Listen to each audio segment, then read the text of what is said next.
The story of humanity has always been a story of frontiers. We crossed oceans, we climbed mountains, we looked to the stars. Now, a new frontier beckons, a world painted in rust and dust, Mars. But this journey isn't just about planting a flag and taking a photograph.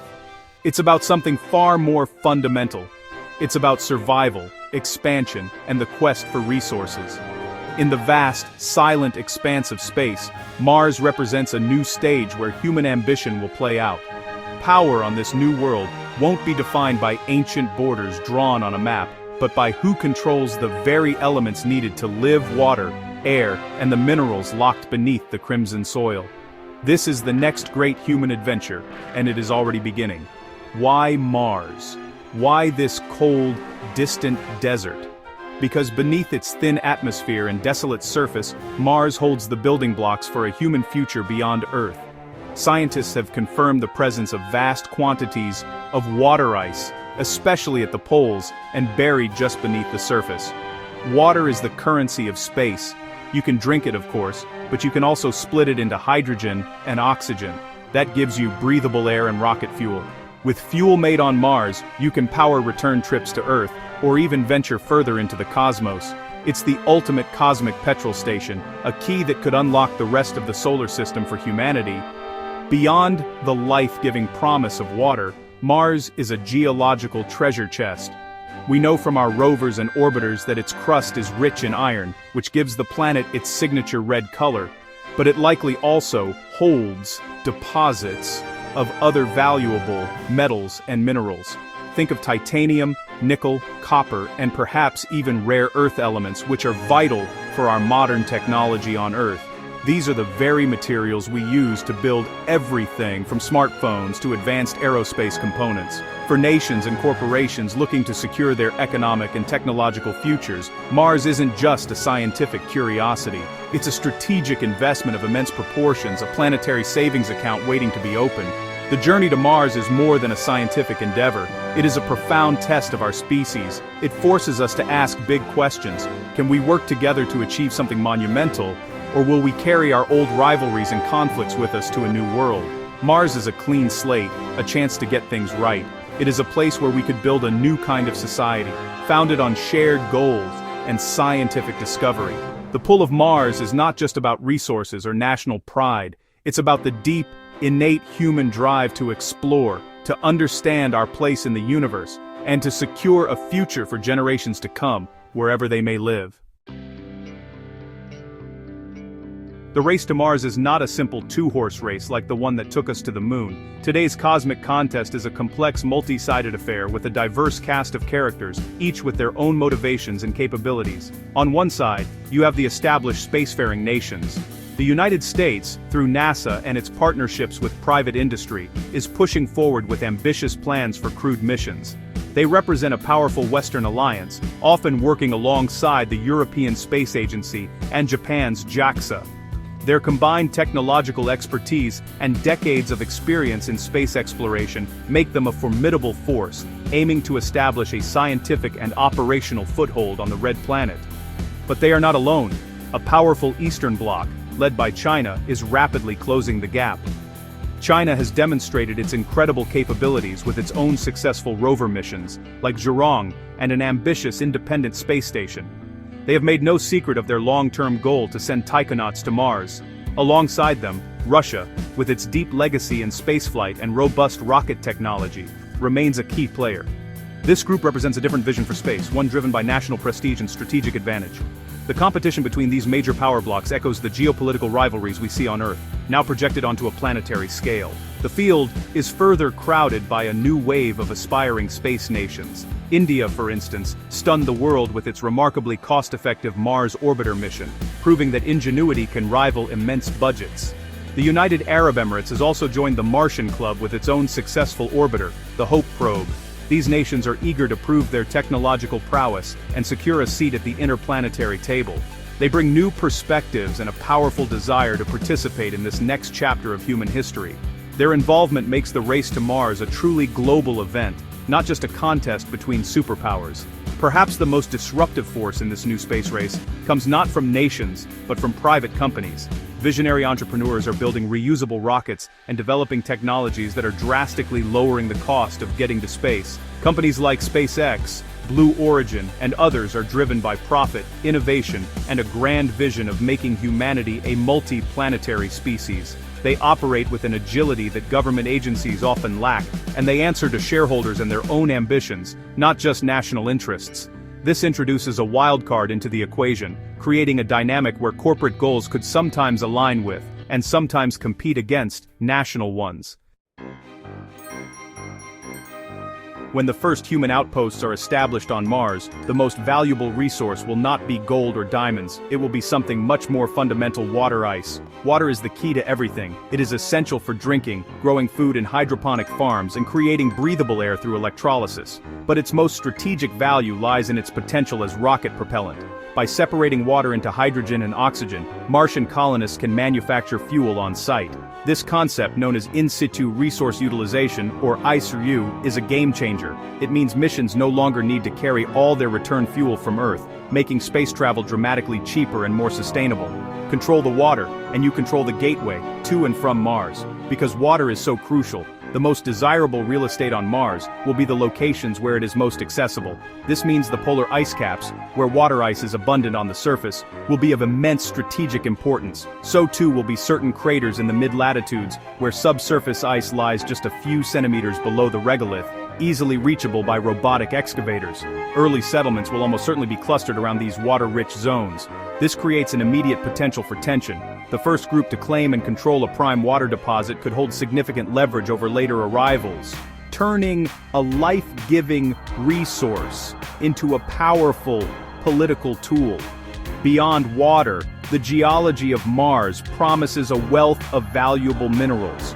The planet's crust is known to be rich in iron, magnesium, and aluminium, all useful for construction and manufacturing on Mars itself. More tantalizing is the prospect of finding concentrated deposits of rare and precious metals. Elements like platinum, palladium, and the rare earth minerals essential for high-tech electronics on Earth could exist in commercially viable quantities. A nation or corporation that secures a monopoly on a Martian mine for these resources could gain a significant economic advantage, both on Mars and back on Earth, creating a new kind of interplanetary resource boom. Finally, strategic locations will themselves become a resource.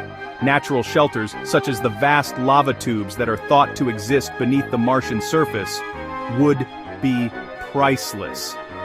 These subterranean caverns could provide ready-made protection from the harsh radiation, extreme temperature swings, and micrometeoroid impacts on the surface. A settlement built inside a lava tube would be far safer and require less imported hardware than one built on the open plains. As such, the race to map, claim, and occupy these geological safe havens will be just as intense as the race for water or minerals, defining the first territorial claims in human history on another world. The pristine, silent landscape of Mars could easily become a theater for old human conflicts, amplified by the unforgiving environment. One of the most immediate sources of tension will be land claims. Who gets to control the resource-rich craters or the entrances to protective lava tubes? The first entity to land and set up operations in a prime location might declare it their own, effectively locking out others.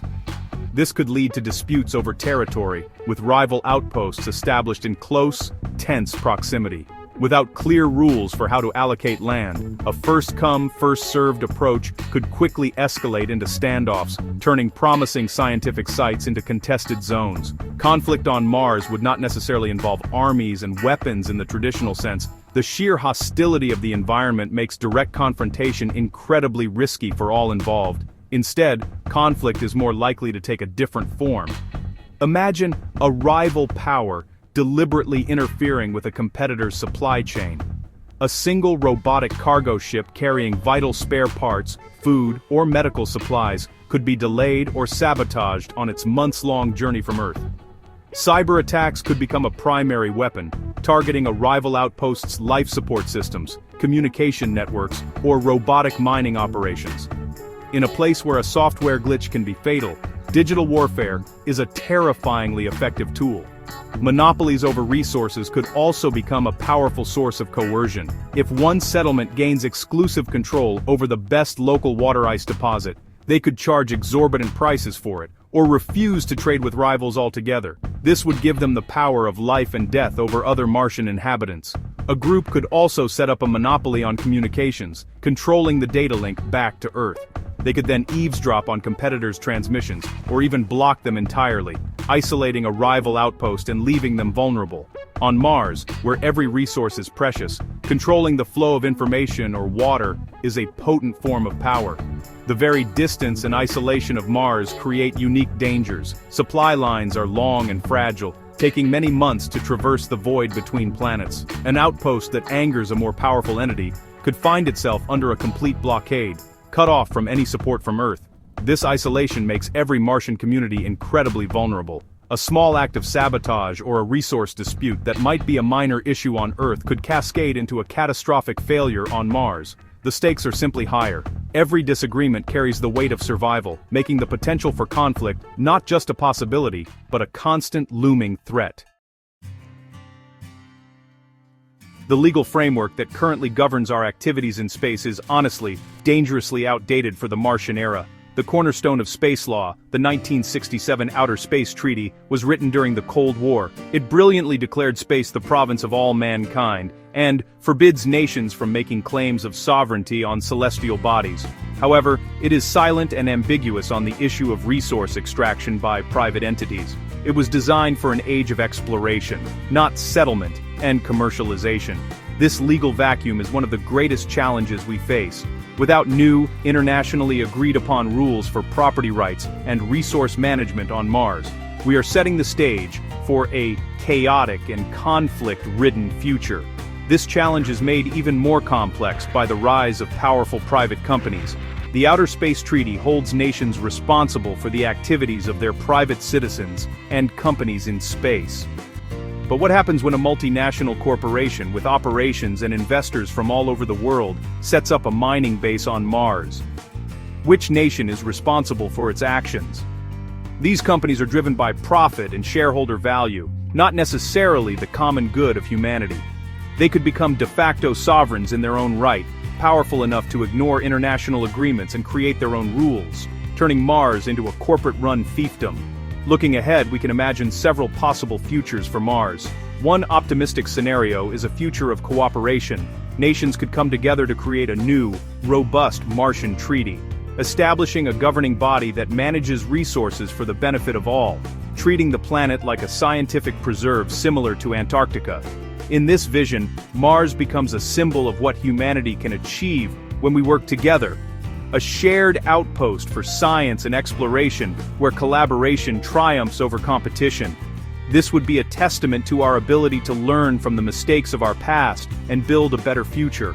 A more cynical and perhaps more realistic possibility is a future of divided power blocks. Mars could be carved up into spheres of influence, mirroring the geopolitical divides on Earth.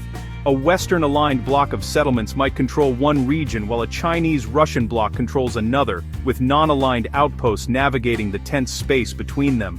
This could lead to a Cold War on Mars with constant suspicion, espionage, and competition for strategic advantages.